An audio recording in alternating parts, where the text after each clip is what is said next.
السلام علیکم۔ آپ سب اسٹوڈنٹس، امید ہے کہ اللہ پاک کے فضل و کرم سے خیریت سے ہوں گے۔ میں بھی ٹھیک ہوں۔ آج کے سیشن میں 9th کلاس کے بچوں کے لیے ایک اور چیپٹر یعنی کہ چیپٹر نمبر 4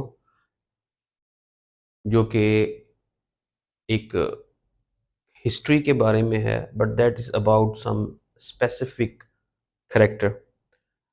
اس چیپٹر کے تھرو ہم تھوڑا سا کریکٹرائزیشن کے بارے میں پڑھتے ہیں کہ کسی کے بارے میں بتانا، اور اسپیسیفکلی جب کسی نے بڑی کوئی ہیروئک ڈیڈز کی ہو۔ یہ چیپٹر دوبارہ ایک ہمارے مذہبی کردار کے بارے میں ہے جن کا تاریخ میں، اسلام کی تاریخ میں بڑا اہم کردار ادا کیا۔ اس چیپٹر میں جو ہم پڑھنے جا رہے ہیں یہ حضرت اسماء کے بارے میں ہے، حضرت اسماء رضی اللہ تعالیٰ عنہ۔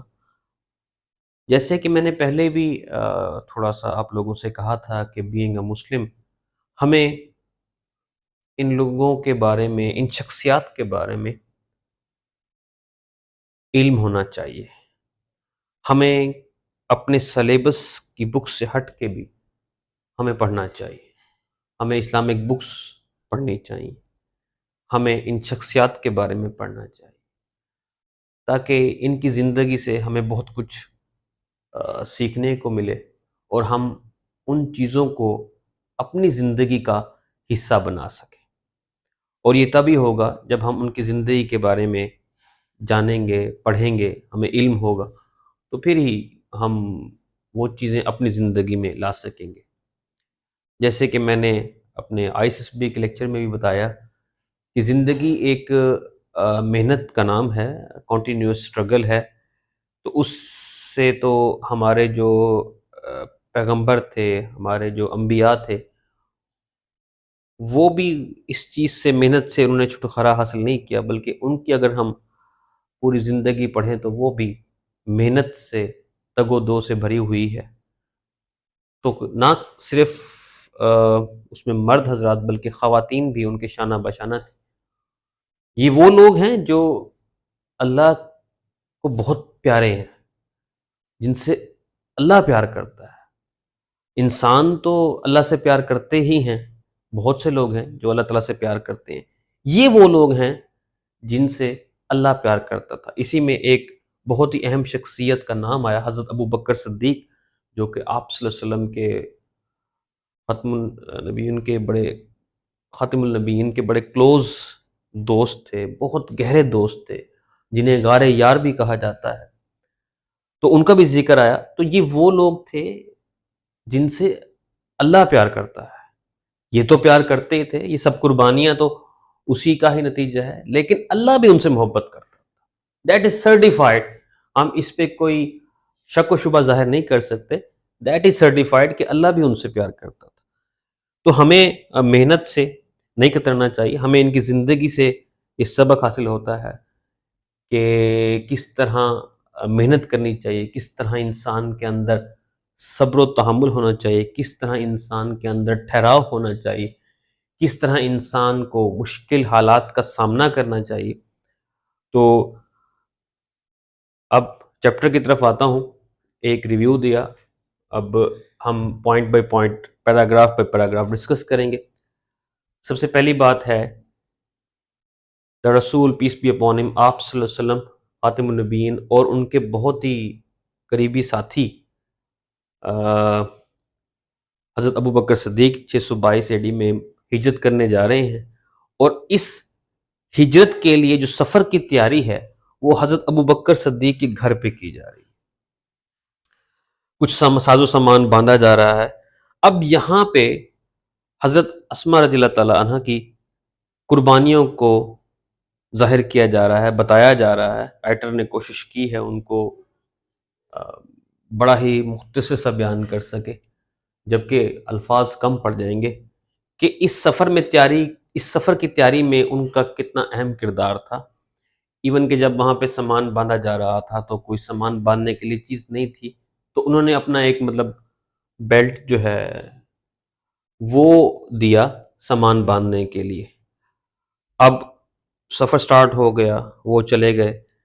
اب اگلا مرحلہ جو تھا وہ ان کے پاس خوراک پہنچانے کا تھا، تو یہ بھی حضرت اسما نے کیا، اور یہ ایک بہت ہی مشکل اور کٹھن عمل تھا، کیونکہ یہ سفر غار تک جاتا تھا اور پہاڑوں پہ رات کے ٹائم، اور اس ڈر کے ساتھ کہ کہیں ان کو کوئی پکڑ نہ لے یا ان کا پیچھا کر کے حضور تک کوئی نہ پہنچ جائے، کیونکہ جو مکہ کے بڑے بڑے ٹرائبل چیف تھے، جو قبیلوں کے سردار تھے، وہ آپ کے جانی دشمن ہو چکے تھے، اور انہی میں سے ایک کا ذکر آیا جس میں ایک ٹرائبل چیف ابو جہل تھا۔ وہ تو اس کو جب معلوم ہوا تو ان کا پیچھا کرتے کرتے وہ حضرت ابوبکر صدیق کے گھر پہنچا۔ یہ پیراگراف نمبر 4 میں ہے۔ جب ان کے گھر پہنچا تو اس نے بڑے ہی شدت سے دروازے پہ دستک دی، تو حضرت اسما رضی اللہ تعالیٰ عنہ باہر نکلی، تو انہوں نے بڑے غصے میں پوچھا کہ تمہارے والد کہاں ہیں؟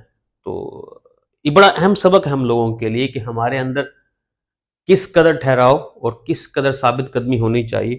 تو انہوں نے بڑے ہی پرتپاک اور بڑے ہی آرام سے جواب دیا کہ میں کیسے بتا سکتی ہوں کہ میرے والد، مجھے کیا معلوم کہ میرے والد کہاں پہ ہیں۔ لیکن ابو جہل اس پہ بھی بڑا ناراض ہوا، اور جس پہ اس نے ایک زوردار تھپڑ رسید کیا، انہیں مارا، جس کی وجہ سے ان کی کان کی بالی جو ہے وہ ٹوٹ گئی اور وہاں سے خون بہنا سٹارٹ ہو گیا، شروع ہو گیا۔ اب لیکن وہ اپنے اس پہ ثابت قدم رہیں، انہوں نے نہیں بتایا کہ ان کے والد اور حضور کہاں پہ ہیں صلی اللہ علیہ وسلم۔ 5ویں پیراگراف میں بات کرتے ہیں گرینڈ فادر حضرت ابو قحافہ۔ حضرت اسما کے جو دادا تھے حضرت ابو قحافہ کا ذکر ہو رہا ہے، وہ اس ٹائم پہ ڈس بلیور تھے، یعنی کہ وہ اللہ پہ یقین نہیں رکھتے تھے، اور وہ نابینا بھی تھے، اور انہوں نے ایک شک ظاہر کیا کہ مجھے لگتا ہے کہ تمہارا باپ مینس حضرت ابوبکر صدیق اپنے بیٹے کے بارے میں حضرت ابو قحافہ کہہ رہے ہیں کہ تمہارا باپ جاتے ہوئے گھر کا سارا سامان بھی لے گیا ہے، کیونکہ وہ اس ٹائم دیکھ نہیں سکتے تھے، نابینا تھے۔ تو حضرت اسما نے کیا کیا کہ گھر میں کچھ پڑے ہوئے کنکر جو ہے وہ ایک تھیلی میں جمع کیے اور جا کے ان کے ہاتھ میں پکڑا دیں کہ یہ دیکھیں یہ سارے جواہرات یا چیزیں جو ہیں وہ میرے والد ہم سب کے لیے چھوڑ کے گئے ہیں۔ حضرت اسما جو تھیں وہ حضرت عائشہ صدیقہ کی سسٹر تھیں۔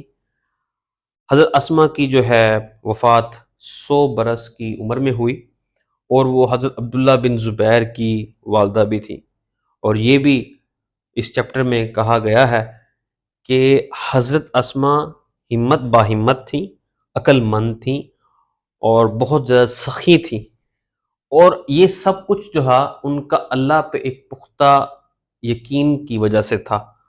اور ایسا بھی ہوا کہ ان کو ان کے حصے میں وراثت میں سے ایک باغ ملا، جو کہ انہوں نے بیچ کے غریبوں میں بانٹ دیا، اور یہ بھی کہا جاتا ہے کبھی بھی کوئی ان کے دروازے سے خالی ہاتھ نہیں لوٹا تھا۔ یہ تھی چیپٹر کی بات، اور مجھے امید ہے کہ آپ اس کی جو ایکسرسائز ہیں اس کو گو تھرو کر کے ان میں جو سوالات ہیں ان کے جوابات دے سکتے ہیں۔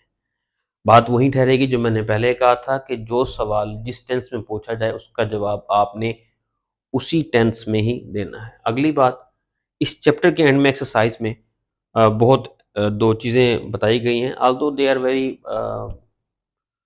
minute things but کچھ نئی چیزیں ہوتی ہیں تو کبھی کبھی ہم سن کے فوراً بکھلا جاتے ہیں کہ یہ کیا چیز ہے، یہ کیا چیز ہے، حالانکہ ایسا کچھ خاص نہیں ہے۔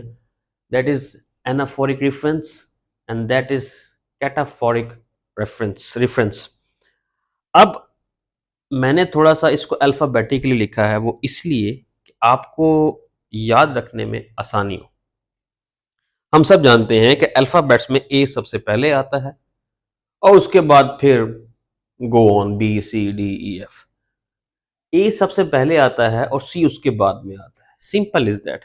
اب یہ بتایا گیا anaphoric reference an expression that refers to an earlier expression in the discourse، جو کسی بھی جملے میں بات ہو رہی ہے اور کسی چیز کا ذکر پہلے آیا ہے بعد کی بجائے، تو ہم اسے کہیں گے anaphoric reference۔ جیسے کہ میں نے پہلے بتایا کہ الفابیٹکلی اے پہلے آتا ہے، تو anaphoric سے آپ نے یاد رکھنا ہے کہ وہ ریفرنس جو ایکسپریشن میں سب سے پہلے آئے اس کو ہم anaphoric کہیں گے۔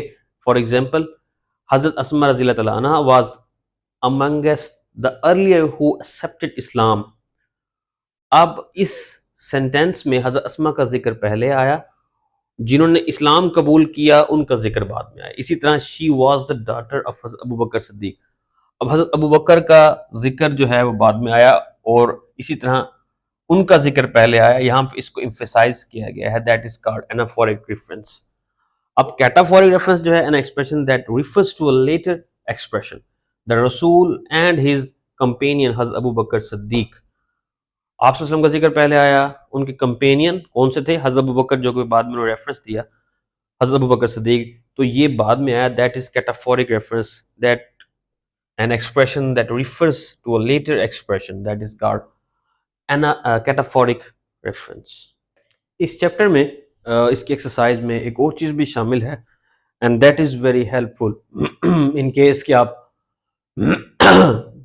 چاہے آپ 9th میں ہیں، چاہے آپ 10th میں ہیں، چاہے آپ فرسٹ ایئر میں ہیں، سیکنڈ ایئر میں، even you are attempting any competition papers، تو اس میں بھی چاہے وہ نیٹ ہے، گیٹ ہے، پی پی ایس سی بھی ہے، تو اس میں یہ چیزیں بڑی ہیلپ فل ہیں. although کہ یہ 3 prepositions بتائی گئی ہیں، لیکن ان کا استعمال بڑا اچھی طریقے سے بتایا گیا. سب سے پہلے بات کرتے ہیں ہم ان کی. ان جو ہے بات کرتے ہیں کہ یہ منتھس میں بھی استعمال ہو سکتا ہے، years, seasons, part of the day, duration.